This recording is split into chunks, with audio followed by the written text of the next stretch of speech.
I was gonna ask Melissa because like I'm sure a lot of people can relate to this as well. But our group me, obviously we're not like talking about 4 million likes, but like sometimes when you like say like a really quirky comment and get like 17, I would say like 17 plus likes in our Crimson Crew group me is like a lot, right? Oh, that's And the the dream. rush, yeah, the rush of Yeah. dopamine you get when like your fellow peers like something that you said. Um, maybe to throw out a theory, right? Like during quarantine, we've obviously been limited to our interactions with our friends. And maybe that like feeling of I'm being appreciated becomes like hyperbolized almost during quarantine. Like, man, people appreciate me, or like, oh, I know other people are watching me. Maybe in a non-COVID circumstance, that's like less so, but especially now where people are literally deprived of interaction, maybe that makes it like even more. Because I certainly felt when I got 17 likes in my group meet comment, yo, I went off. I felt great. Like I think I commented about like Dean Karana during the commencement thing, and I got like 17 instantly, and then like it trickled up, and I was like tapping a Yes. thing and seeing the people who did like it, like, oh my Okay. god. Yeah. I mean, I think for me personally, I'm not sure about the like non-COVID versus COVID relation, but I think that it's like, like if I post something on Instagram, like I expect my friends to like it. Like I'm gonna like all my friends' posts too. So like for that, I feel like it's kind of normalized in a way. But then like Yeah. with the group me, like these are all people like that I just have recently met or that I probably don't know super well, but like I kind of know them. And so like when I'm like when in that moment when you get like I think the highest I've gotten is probably like either 40 to 50 likes. And so like in that moment it's like wow, like all these people that I don't really know like you're getting like recognized. And I feel like in a way like I have not had this moment on TikTok, but my friend has. And like I feel like it's just getting that recognition from like all these people that you may or may not know, but just like being like what Brad was saying earlier, like just being seen and being appreciated in that way. Because like obviously like you expect your friends to see and appreciate you, or hopefully they do. Otherwise, I'm not sure if they should be your friends. But like I feel like just having it from people that you don't really know in general, like that's just a completely different feeling.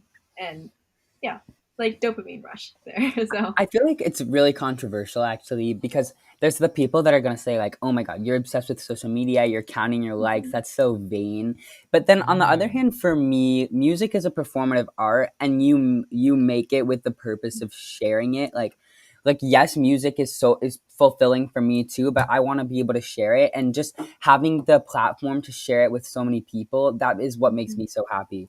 Um right. so I like yeah, it was never really about like becoming a name for me. Like that was like sort of a imaginary prospect, and it still hasn't even happened. Even though if I knew that I had 300,000 followers, I'd think I was famous before. But like I don't get recognized on the street or anything. Like that's not what it's about. What it's about is just like when I make something and being able to get so much feedback on it, and like usually it's positive feedback. Like that's really nice.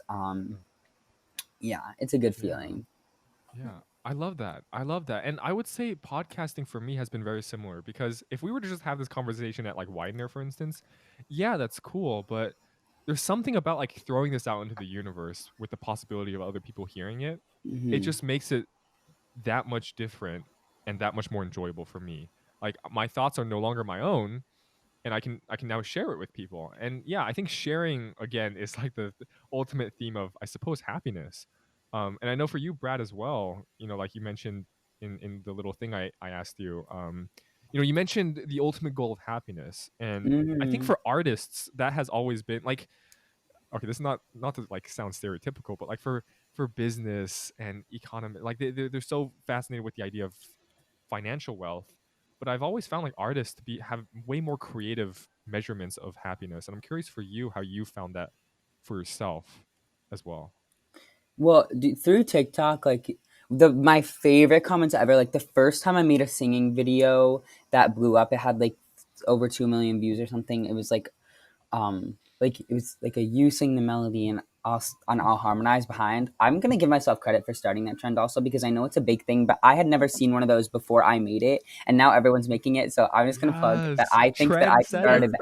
I Brad. think I am the one that started that. But anyways, the comments on that one were always like, "This gave me so much serotonin. This made me so happy," and it was a surreal feeling to know that I could make someone else's day better doing something that I found fun in the first place. Like that was the most fulfilling thing for me and like I would like cry, like honestly, like knowing that I can make people happier, like that was something I've always dreamed of doing. So that's Mhm. what I felt. I've kind of forgot what your question was. Oh, happiness. Yes. Yeah. Well, it is I mean, happiness. like, come on, like, we're in a world with other people. We're not here alone. So like, I don't think like wanting to share art with other people it like makes you. I'm so sorry. There's like a siren. No, it's really funny because I hear it through the audio and I also hear it through my own window, so I'm hearing Yeah. it Because we're in double. the same. We're in the same. Yeah, We're same in the same dorm. region. Yeah. Um, like I don't like. I think the point of art is to share it and get your message across. So for me, that is really fulfilling and makes me happier. And knowing that I can make other people happier too, that's so awesome. Damn. Word, man. Word. Yeah. um Because and I've then never for felt you, that. yeah. Like I've never like felt like something that I was doing was making the world a better place before. Mhm. Um, Mhm. so that was a nice feeling. Yeah. Yeah. Right. Yeah.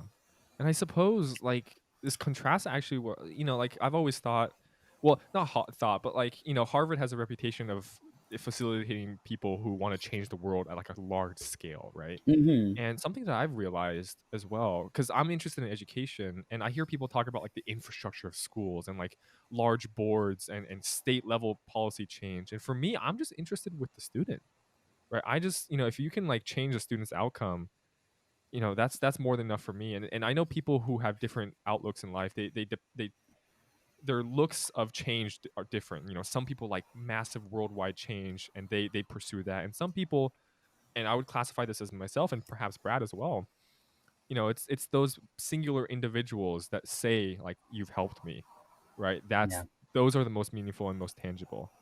um but yeah, I mean, like, Melissa, for you, I mean, obviously we have different philosophies and everything, but for you, happiness, what about you? No, I was kidding, but I mean, did you have any thoughts about happiness? And damn, this is really getting like philosophical, but I'm curious if It's okay. if I you have. didn't get into the happiness seminar, so I'm happy that I have this Ooh, yeah, there we opportunity to go. talk about it now. Yes.